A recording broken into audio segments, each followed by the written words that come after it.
Hey guys, welcome to our channel, and if you want to download the Google Chrome browser on your PC or laptop, then this video is for you. If you have deleted it or uninstalled the Google Chrome browser accidentally, then you can re-download it through the Microsoft Edge. You can find the Microsoft Edge, or if you have another browser like the Firefox, then you can use it. Now if you go to the Microsoft Edge and search for Chrome download, simply click on it, and from here you can find the Google Chrome, simply click on it, and from here you can find the download Chrome button. Here you can simply click on it and it will download the Chrome browser files, data file. You have to then simply click on it to install that Chrome application on your PC or laptop. So also you can search it in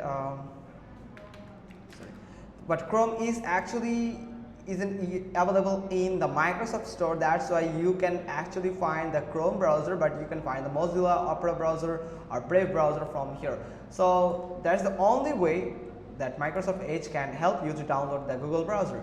So that's pretty much all thing. Hope you got this. If so, then give us a thumbs up. Don't forget to subscribe to our channel, and thanks for watching. Till next time.